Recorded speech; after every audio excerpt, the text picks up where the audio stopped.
बिस्मिल्लाहिर्रहमानिर्रहीम। Respectable dear viewers, अस्सलामु अलैकुम।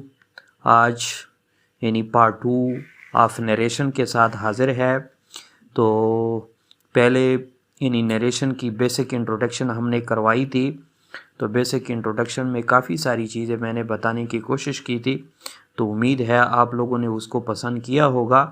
आज जिसको अगर जूस ऑफ नरेशन भी कहे या जेम ऑफ नरेशन भी कहे या स्पिरिट्स ऑफ नरेशन भी कहे या जो है मेन हार्ट ऑफ नरेशन भी कहे या सेंट्रल लीवर ऑफ नरेशन भी कहे तो बेजा ना होगा, क्योंकि आज हम जिस चीज़ को करने जा रहे हैं वही सारी नरेशन की जान है। और सारी नरेशन जो है इन उसूलों के मुताबिक मतलब है चेंज होता रहता है। तो आप लोग भी जो है जिसने भी चैनल को सब्सक्राइब नहीं किया वो सब्सक्राइब कर ले। जो सब्सक्राइबर है वो बेल आइकन को लाजमी दबाए ताकि हर नई वीडियो की नोटिफिकेशन सबसे पहले आपको पहुंच सके। और जो सब्सक्राइबर है वो वीडियो को लाइक और शेयर लाजमी किया करें मुख्तलिफ साइट्स पे, ताकि बहुत सारे लोग उससे मुस्तफ़ीद हो सके। तो आज के टॉपिक की तरफ जाते हैं। आज का हमारा टॉपिक जो है वो क्या है, पार्ट 2 सेक्शन है या पार्ट 2 है। कल हमने बेसिक इंट्रोडक्शन ऑफ नरेशन किया था और आज क्या है बेसिक रूल्स ऑफ नरेशन के कौन से उसूल है, उसके लिए हमने क्या फार्मूलेज बनाए हैं और वो कंसेप्ट आप लोग को दे रहे हैं उस यूनिक स्टाइल के साथ उसको ट्रीट कर रहे हैं कि अभी तक किसी ने भी उसको ऐसे अंदाज से ट्रीट करने की कोशिश नहीं की। और उम्मीद है कि आप लोगों की पसंद आया होगा और वीडियो को जो है शुरू से एंड तक A to Z लेक्चर सुना करें, तब जाके आप लोग को के जहन में नए नए कंसेप्ट जो है सेटल डाउन होंगे। तो आज जो हमारा टॉपिक है बेसिक्स रूल्स ऑफ नरेशन है या चेंजेस इन नरेशन होता है या हाउ टू ट्रांसफॉर्म और convert the direct narration into indirect narration, यानी कैसे उसको ट्रांसफॉर्म या कन्वर्ट किया जाता है, या बेसिक चेंजेस इन नरेशन क्या हो सकते हैं, या आप लोग इसी तरह भी कह सकते हैं 3 बेसिक चेंजेस इन नरेशन। ये मुख्तलिफ टाइटल मैं इसी वजह से बनाता हूँ क्योंकि सेकेंड ईयर का स्टूडेंट और 10th का स्टूडेंट वो इन चीज़ों को फिर नहीं समझता और बाकी कम्पिटिटिव एग्जामिनेशन के कैंडिडेट और बाकी हायर लेवल स्टडी और BS इंग्लिश वाले स्टूडेंट वो तो काफ़ी चीज़ें फिर समझते हैं। इसी वजह से ये काफ़ी टाइटल्स या कुछ others name of one thing जो है इसी वजह से मेंशन करता हूँ ताकि बिगिनर्स के लिए भी उसमें काफ़ी चीज़ें मौजूद हो। तो जैसा कि आप लोग स्क्रीन पे देख रहे हैं इस बेसिक रूल्स ऑफ नरेशन में हमने क्या क्या तब्दीलियां करनी है और उसके लिए मैंने क्या फार्मूला बनाया है सन/123। ये बहुत ही इम्पॉर्टेंट फार्मूला है, बहुत ही ज़बरदस्त है। और इस फार्मूले के अलावा और भी बहुत ऐसे इनोवेटरी और क्रिएटिविटी बेस्ड लेक्चर है, कंसेप्ट से भरपूर है। आप लोग उसके साथ जो है स्टे कनेक्टेड रहें ताकि आप लोग जो है उससे मुस्तफ़ीद हो सके। तो इस रूल्स में जाने से पहले डायरेक्ट नरेशन को डायरेक्ट नरेशन के फ़िक्रों को इनडायरेक्ट में बदलने के लिए कितनी किस्म की तब्दीलियाँ की जाती है, 3 किस्म की तब्दीलियाँ करनी पड़ती है।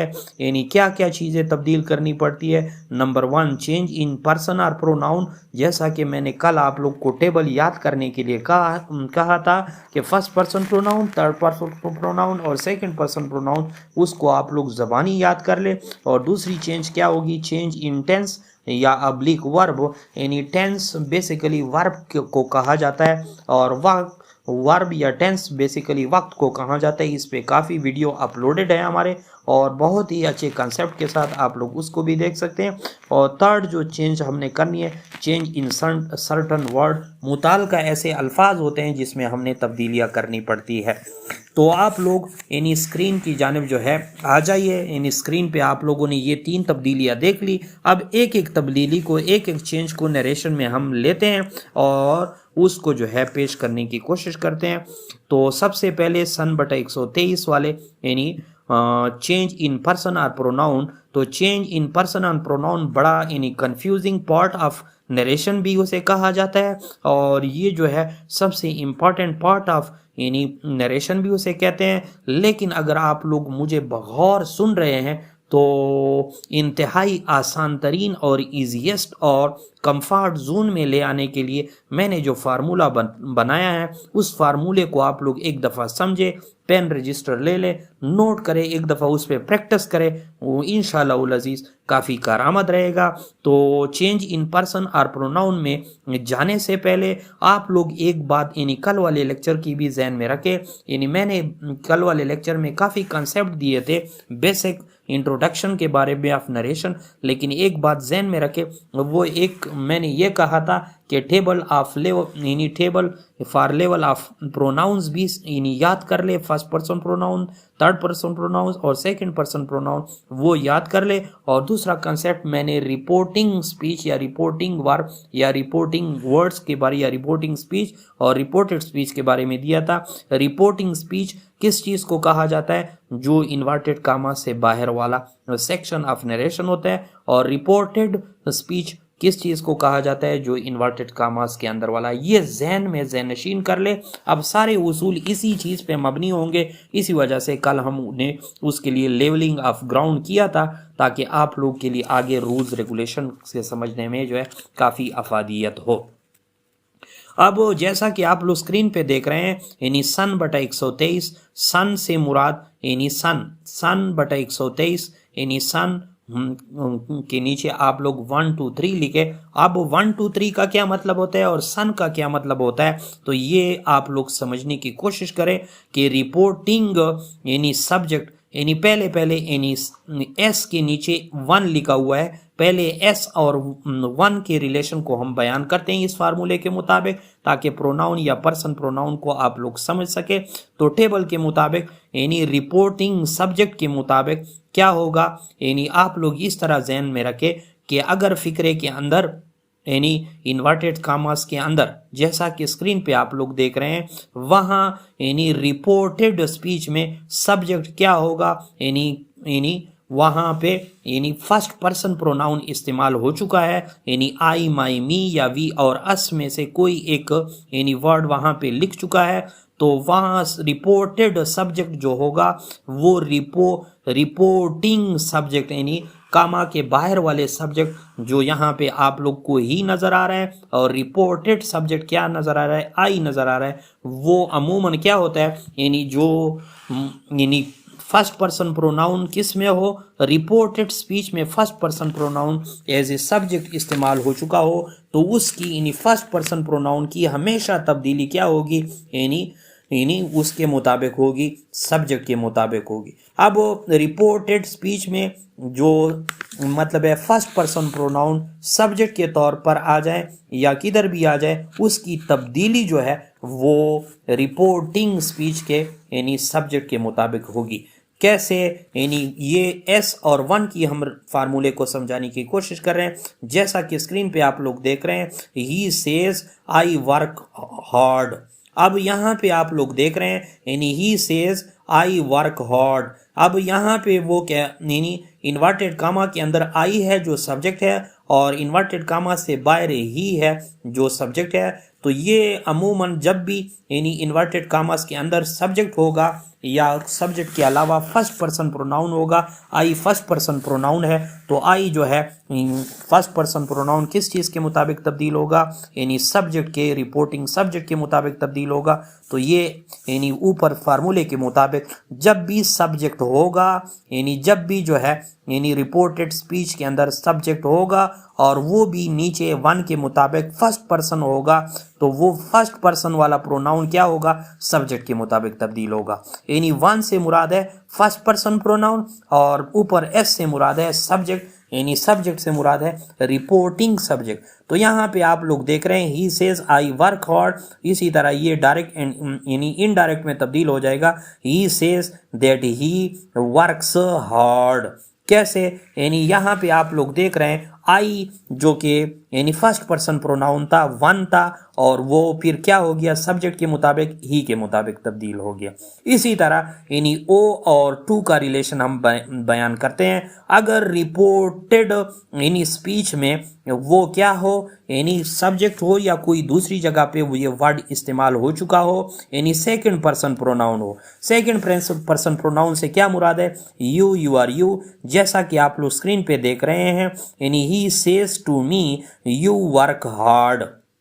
अब यहाँ पे आप लोग देख रहे हैं यू जो है रिपोर्टेड स्पीच में वो क्या है, यानी सेकंड पर्सन प्रोनाउन है। तो वहाँ हमने लिखा हुआ है फार्मूले में, यानी अगर टू है यानी सेकंड पर्सन प्रोनाउन है तो क्या होगा, वो ओ के मुताबिक यानी ऑब्जेक्ट के मुताबिक तब्दील होगा, और ऑब्जेक्ट फिर क्या होगा, यानी रिपोर्टिंग ऑब्जेक्ट के मुताबिक। तो यहाँ पे ही सेज टू मी, तो ही तो था सब्जेक्ट, और ये कहते हैं कि ऑब्जेक्ट के मुताबिक, तो यहाँ पे मी जो है ऑब्जेक्ट है, और यहाँ पे सेकंड पर्सन प्रोनाउन यू है, तो यू और मी का आपस में यानी चेंजिंग होगी, जैसा कि आप लोग देख रहे हैं, यानी he says that I work hard.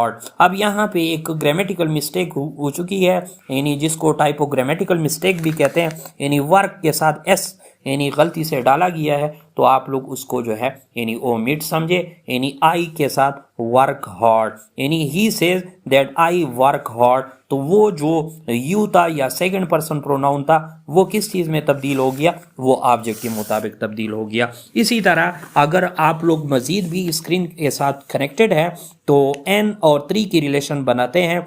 Three से मुराद है third person pronoun. Third person pronoun में क्या आता है, ही, शी, इट या दे आता है। अगर रिपोर्टेड स्पीच के अंदर ये अल्फाज आ जाएं तो ये एन जो है, एन से मुराद है नो या नील, तो ये कभी भी तब्दील नहीं होंगे। यानी फॉर एग्जांपल आप लोग पेन और रजिस्टर ले सकते हैं, मैं बता सकता हूँ, यानी he says she works hard.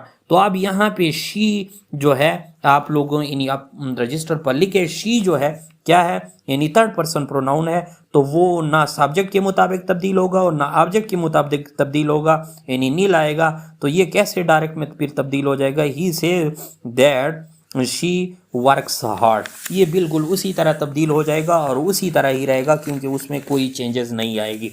अब सन बटा 123 को एक दफ़ा फिर भी देख ले, उसकी जो है समरी या जस्ट आप लोग को सुनाता हूँ। यानी एस और वन का आपस में रिलेशन होता है, ओ और टू का आपस में रिलेशन होता है, और एन और थ्री का आपस में रिलेशन होता है। तो एस यानी अगर फर्स्ट पर्सन प्रोनाउन हो तो वो सब्जेक्ट के मुताबिक तब्दील होगा, और अगर सेकंड पर्सन प्रोनाउन हो तो वो यानी ओ के मुताबिक यानी ऑब्जेक्ट के मुताबिक तब्दील होगा। अगर थर्ड पर्सन प्रोनाउन यानी थ्री से थर्ड पर्सन प्रोनाउन हो तो वो नील या नो यानी नो चेंज होगा, यानी तब्दीली उसमें नहीं आएंगी। और ये चेंज कहाँ पे आएगा, रिपोर्टेड स्पीच में बेसिकली। यहाँ तक तो आप लोग समझ चुके होंगे। तो अब यानी सेकंड कंसेप्ट की तरफ जाते हैं। जैसा कि पहले आप लोग पढ़ चुके हैं कि ये तो पहला कंसेप्ट तो हो चुका है यानी प्रोनाउन या पर्सन का। अब concept of changes in tense या वर्ब को आप लोग देख लें। यहाँ बगौर आप लोग जो है बड़ी यानी लिसनिंग की अंदाज में बड़े जो है अटेंटिवली और विलिंगली इस चीज़ को सुने। कैसे, ताकि आप लोग उसको जहन में ज़हनशीन करें। अगर रिपोर्टिंग जो है यानी रिपोर्टिंग वर्ब यानी फेल हाल या फेल मुस्तकबिल में है, यानी मतलब यह है कामा के बाहर वाली फेल हाल या फेल मुस्तकबिल में है। ये किस चीज़ की मैं बात कर रहा हूँ, ये दूसरे कंसेप्ट यानी concept of changes in tense या वर्ब। ये जो यानी चेंजेस वर्ब में क्या तब्दीली की जाती है, तो इसको समझने के लिए आप लोग जैसा कि स्क्रीन पे मुलाजा कर रहे हैं, अगर रिपोर्टिंग वर्ब फेल हाल यानी प्रेजेंट इंडेफिनेट या फेल मुस्तकबिल में है तो इनडायरेक्ट नरेशन बनाते वक्त रिपोर्टेड स्पीच के ज़माने में कोई तब्दीली वाक़या नहीं होती। ये बहुत बड़ी बात है। यानी दो टेंसेस से आपकी जान खलासी हो गई। यानी कैसे, यानी अगर वो जो है फेल हाल या फेल मुस्तकबिल में है तो सिर्फ दैट का इस्तेमाल करके उसमें यानी जो ज़रूरी तब्दीलियां हैं वो करके बाकी तब्दीलियां जो टेंस की तब्दीलियां हैं वो नहीं होगी। यानी कैसे, जैसा कि स्क्रीन पे आप लोग देख रहे हैं, he says to me I am your friend. अब आई एम से आप लोग को पता चल रहा है कि ये किस टेंस की बात हो रही है, यानी प्रेजेंट टेंस है। तो प्रेजेंट टेंस में और बाहर आप लोग ही सेज से आप लोग को पता चल रहा है कि ये भी प्रेजेंट इंडेफिनिट टेंस है। तो ये प्रेजेंट इंडेफिनिट टेंस और उधर भी प्रेजेंट इंडेफिनिट टेंस, लेकिन बाहर वाली रिपोर्टिंग वर्ब को देखा जाता है कि वो फेल हाल में है या फेल मुस्तकबिल में है, तो आगे वाले में कोई चेंजेस या तब्दीली फिर नहीं की जा सकती। यानी ही सेज टू मी क्या कन्वर्ट हो जाएगा, he says to me that he is my friend. ये बिल्कुल दैट लगा के और आई को इन जो फर्स्ट पर्सन प्रोनाउन है उसको सब्जेक्ट के मुताबिक तब्दील करके जो मतलब है, यानी ऐसी चेंजेस है उसका वर्ब चेंज नहीं होगा, बाकी चेंजेस जो यानी ज़रूरी या नेसेसरी चेंजेस है या आम नीडफुल चेंजेस है वो लाजमी तौर पे होंगे। जैसा कि ही में ये सब्जेक्ट चेंज हो गए अभी जो हम प्रोनाउन में पढ़ चुके थे। असल तब्दीलियाँ पास्ट टेंस की वजह से होती है और ख़ासकर टेंस या वर्ब की सूरत में। तो कैसे, अगर रिपोर्टिंग वर्ब जैसा कि आप लोग स्क्रीन पे देख रहे हैं, दूसरा यानी स्लाइड हमने बनाया, अगर रिपोर्टिंग वर्ब फेल माजी में है तो रिपोर्टेड स्पीच के तमाम अफ़वाल जो है स्क्रीन पर टेबल में दिए गए उसूलों के मुताबिक तब्दील होंगे। कैसे, फॉर एग्जांपल अगर इधर प्रेजेंट इंडेफिनिट टेंस है, यानी इस चीज़ को आप लोग समझे, यानी एक मैंने बनाया हुआ है डायरेक्ट स्पीच और एक इनडायरेक्ट स्पीच, लेकिन जहन में ये बात रखें कि तब्दीली कहाँ पे लाई जा सकती है। यानी बाहर अगर पास्ट टेंस होगा, कामा के अंदर पास्ट टेंस होगा, तो पास्ट टेंस से मुराद है सेड होगा, टोल्ड होगा, आस्क होगा, या इस किस्म के यानी सेकंड फॉर्म ऑफ वर्ब इस्तेमाल हो चुकी होगी, तो तब जाके आगे जो है यही चेंजेस होंगे। आगे की चेंजेस उन टेंसेस की बिना पे किया जाता है कि अगर आगे वाले में से यानी रिपोर्टेड स्पीच में प्रेजेंट इंडेफिनिट टेंस है तो वो क्या होगा, यानी पास्ट इंडेफिनिट टेंस में तब्दील होगा, यानी एक स्टेप उसको जो है आगे आप लोग ले जाएंगे। इसी तरह प्रेजेंट कंटिन्यूस टेंस है तो present continuous tense past continuous में तब्दील हो जाएगा। इसी तरह जैसा कि स्क्रीन पे आप लोग देख रहे हैं, यानी प्रेजेंट परफेक्ट टेंस है तो वो पास्ट परफेक्ट में तब्दील हो जाएगा। इस तरह प्रेजेंट परफेक्ट कंटिन्यूस टेंस है तो वो पास्ट परफेक्ट कंटिन्यूस टेंस में हो जाएगा। यानी ये प्रेजेंट वाली जितनी भी चार सूरतें हैं वो फौरन पास्ट में तब्दील हो जाएंगी। यानी पास्ट वाली जितनी भी अलामतें हैं वो आप लोग रिपोर्टेड स्पीच में उधर वहाँ इस्तेमाल करेंगे। इसके बाद जो 5वें नंबर का है, इसको हम वन स्टेप एगो लेवल्स भी कहते हैं अंग्रेजी में। बहुत ही नया कंसेप्ट है क्योंकि वन कंसेप्ट पे हम बिलीव रखते हैं, कंसेप्चुअलिटी की क्लैरिफिकेशन के लिए हम लगे रहे हैं। इसी वजह से यहाँ पे एक यानी 5 से आप लोग नोट कर सकते हैं, यहाँ वन स्टेप एगो लेवल्स भी इसको कहा जाता है, यानी changes in tense and verb में। यानी कैसे वन स्टेप एगो लेवल्स उसको कहते हैं, क्योंकि अगर यहाँ पे पास्ट इंडेफिनिट टेंस है, पास्ट इंडेफिनिट टेंस से मुराद ये है कि अगर रिपोर्टेड स्पीच में पास्ट इंडेफिनिट टेंस है तो वो पास्ट परफेक्ट में चला जाएगा, यानी एक स्टेप आगे चला जाएगा। इस तरह अगर पास्ट कंटिन्यूस टेंस है वाज आईएनजी वाले फॉर्म के साथ या वर आईएनजी वाले के साथ तो वो पास्ट परफेक्ट कंटिन्यूस टेंस में चला जाएगा। इसी तरह अगर पास्ट परफेक्ट टेंस है रिपोर्टेड स्पीच में तो वो पास्ट परफेक्ट ही रहेगा। अगर पास्ट परफेक्ट कंटिन्यूस टेंस है तो वो भी पास्ट परफेक्ट कंटिन्यूस टेंस रहेगा। और इसी तरह in all future tenses will जो है वो वुड में कन्वर्ट हो जाएगा और शेल जो है यानी शुड में कन्वर्ट हो जाएगा, लेकिन अमूमन विल से ही काम लिया जाता है। इसी तरह जो थर्ड बेसिक चेंजेस है या कंसेप्ट है, यानी चेंज इन सर्टन वर्ड्स, जैसा कि पहले हम स्क्रीन पे पढ़ चुके थे उसकी तरफ हम आते हैं। उसमें वहाँ पे एक टेबल अमूमन सारे यूट्यूबर ने दिया है, लेकिन हम आप लोग को 2 टेबल देंगे। एक टेबल जो है सर्टन वर्ड यानी मुताल्लिका अल्फाज को तब्दील करने के बारे में होगा और दूसरा टेबल जो है एक्सिलरी वर्ब के बारे में होगा। तो वो आप लोग जो है जैसा कि आप लोग स्क्रीन पे देख रहे हैं, अगर रिपोर्टेड स्पीच के अंदर यानी इन्वर्टेड कामास के अंदर नो यानी नो का वर्ड आ जाए NOW तो वो देन में कन्वर्ट हो जाएगा। अगर दिस आ जाए तो दैट में हो जाएगा। अगर दोज यानी दीज आ जाए तो दोज में हो जाएगा। हेयर देयर में कन्वर्ट हो जाएगा और 10 सो में कन्वर्ट हो जाएगा। हाइदर में कन्वर्ट हो जाएगा। Today that day, ago, before, tonight, that night, tomorrow, the next day, yesterday, the previous day.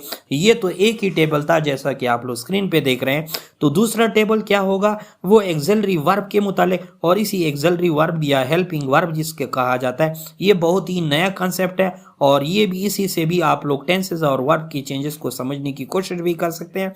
अगर डायरेक्ट में यानी वो क्या है यानी एम इज यानी इज आर एम है तो वहाँ पे वो किस चीज में चला जाएगा यानी रिपोर्टेड स्पीच में। अगर वो किस में है रिपोर्टेड स्पीच में अगर इज आर एम इस्तेमाल हो चुके हैं तो रिपोर्टिंग यानी तो उसको जो है यानी आप लोग इनडायरेक्ट में कन्वर्ट करने के लिए वहाँ इज आर एम की जगह यानी वाज और वर को इस्तेमाल करेंगे। अगर वहाँ पे क्या है शेल या विल इस्तेमाल हो चुका है तो शुड और वुड में चेंज हो जाएंगे। और इस तरह अगर यानी वहाँ पे कैन इस्तेमाल हो चुका है या तो आप लोग कुड में कन्वर्ट कर देंगे और इस तरह में से माइट हो जाएगा। और इसके अलावा जो ये बाकी चेंजेस है यानी हैज़ या हैव टू या आर टू ये हैड टू में तब्दील हो जाएंगे।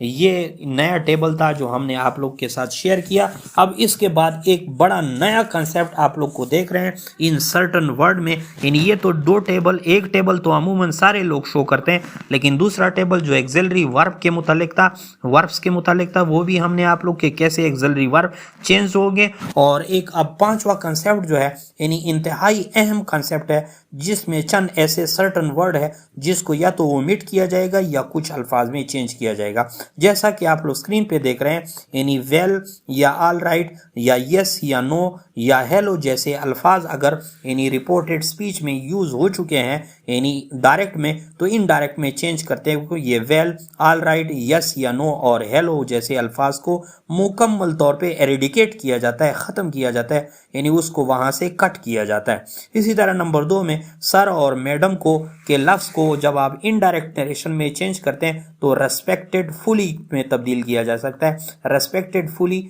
विद 2 एल के साथ बाज़ स्टूडेंट ये गलती भी कर लेते हैं यानी सिंगल एल के साथ लिख लेते हैं। अमूमन पेपरों में हमें इस चीज़ की निशानदेही यानी मिल जाती है। इसी तरह नंबर 3 पे आप लोग देख रहे हैं गुड मॉर्निंग, गुड इवनिंग या गुड नून या गुड डे के अल्फाज को आप लोग सिर्फ और सिर्फ ग्रीड में तब्दील किया जा सकता है। ग्रीड से मुराद है यानी खुश आमदेद या यानी अच्छे कलाम या फेवरिंग के लिए इस्तेमाल हो सकता है या एडुकेशन के लिए इस्तेमाल हो सकता है। इसी तरह 4th नंबर पे गुड बाय, गुड नाइट या फेयरवेल के अल्फाज जो है वैसे के वैसे ही रहते हैं यानी उसको आप लोग तब्दील नहीं कर सकते। तो ये चंद कंसेप्ट थे और बेसिक जो फार्मूला था वो सन बटा 123 का था यानी सन बटा 123 जैसा कि आप लोग समझ चुके हैं। फर्स्ट पर्सन यानी सब्जेक्ट के मुताबिक यानी सेकंड पर्सन ऑब्जेक्ट के मुताबिक और थर्ड पर्सन जो है उसमें तब्दीली नहीं होगी। Thanks for watching.